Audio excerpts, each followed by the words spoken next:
Bia Kamal Kanur Online TV kajan gua sem bana roiling akan konore right gorejin be subscribe ki gorejin ba bi rwanje ti bugu nyak bane re koken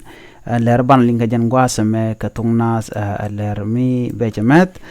bana oreida mal en shawalat kumi Ethiopia kan Romani tinte dore wishka Tanzania chalado kano gwazda entam karwajdana shalat shalado shika kor nyoka mulo kenetin ka kwiko kan doba dana de male kap chonga ja ki derben ga jere which ka Ethiopia wa kan jek gwaze chamalo latin take ti bay ti shati ja kenji do ati de laslet kum Ethiopia kagwesh kajenu besh kanalong eno de kalaslet shika kanala shalke dimane ka kwiko gorga demal derben chala do kelenyam lar kene kenji duarano bare kindini jan ki Ethiopia en la en shalke Addis Ababa ba shol pinpine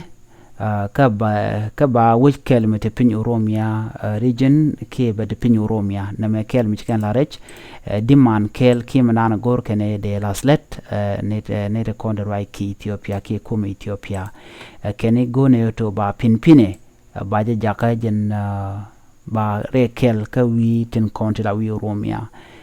checken larna mo ba je cholbe pinpine chaje be cholli Addis Ababa na mo kel mi chalat kene de kontin la Oromia Liberation Front kene kontin ter chong Oromia ka doben chikene gikeje chamal ma chaje olat nere which ka Tanzania en mando dien nyok me chikene nyok laro de la let kum Ethiopia chikene larne ne shika kum Ethiopia jogano ba kwartin bot ka Oromia ba ka kapin ka ba gwi nyok ka queen nyok kan jok kana doctor ko kene bombom ti jeken kalat tishan ber lat kwasme karawti ti jeken la to ba pinpini ka dise baba baje jaga jawo bare kel kawi Oromia chikan lat ka ba shuda baje choli pinpini chaje be chola dise baba na mokel rawde monodien jeno keni gone oto ba kwen ki kwengwi ni ba nyok milas ka jelere wechke Oromia ka kwiko gor ka pare ken na me kel mi chikan lat kanetin kontin tekalwang tin de dor tin warach mala wajalat ke kum Ethiopia ka Tanzania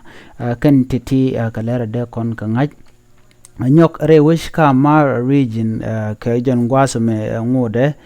twidente go mal dan gur ke de bere wiki Ethiopia lar kana shine machine ka bu kwen pin kan de kon la militia ne ken kon tin shalkeli yu kene shine meche kene buku pin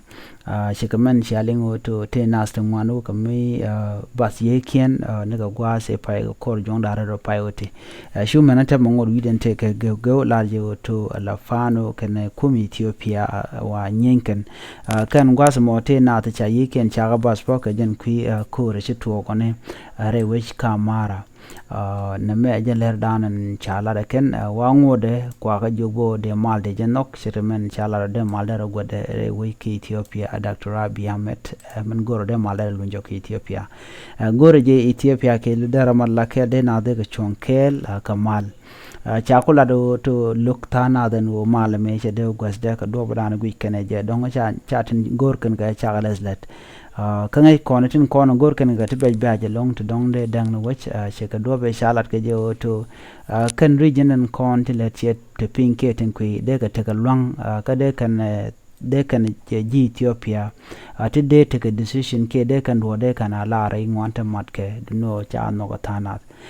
namo chakulo to men de mal no re which ke Ethiopia o kuma ke le baje mat ko shebete ko region bete ka long de any region shebete ka long de jen mo kwali UK militia na kwala kapchonga je shi amara region je chulo ko to be militia na ke baga kapchong ke ba meken baga kan lo de ka kula mat re kuma ka ke de integrated ala de ka let ka central government re which ka Addis Ababa gwada dana ganka no witen no mo shagu jo keni shine bila let jen kula to ka kor to lingina mo tana kori ka mara region ko lokane de ke nyoglas de ne dial de ka power ken de ka wo region dial ke longan te ka de ten central government jende te ka par ko wada mo ko chagu jo ko gwase dan me shi Ethiopia kume Ethiopia jene jo ko Somalia no de kume de je ki te ka mugora re ki Somalia chu wejen la Somalia la Korean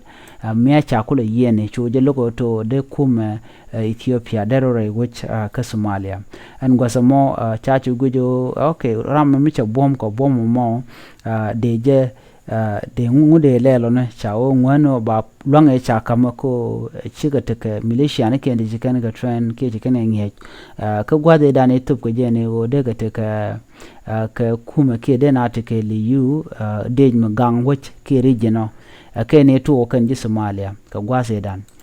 me cha chu kam ka la region ro de chwa je men ne bot ne ke ne de ne ka gode ne ka gang chi gambel bo chro de je bo ko de ka tege ne la liu ni ati de jabe de gang jabe malla civilian la kamek raja mo cha chu nok antem mi chele ben ko dong la ram ro da le te ka bom ne shiga jen kwer Somalia wa cha bom ne long alo shu ka nyen ka ko mi Ethiopia me cha chu go cha goro aname bum dialati ta cha kamri jineti akan yar ka Ethiopia cha goro ba to ba wo long dial ba wo re ten ken kari jene dial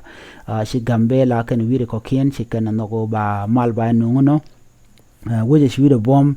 jen which la which amara jen chikano shikana no go dara mas dara ka un ke de ke di jende kan loy ko de central government jende te ka mal jende te ka longa dana gor ko moneko de mal der shubare wiki Ethiopia jen kulle te ka kohorete to kan tama ki tel lonka manda lat ke ki tel madamana na gor ke ko te na to lade to ken mu wa me ko wa kep bane magane ti na mo che chawraj me bej re wich ke Ethiopia ka jen gwazame mi jiram jidi ten channel ma gore jen be subscribe ke gore jen be nyak bagane de ko ken jen dan ndé lat ko gwazame biata kaman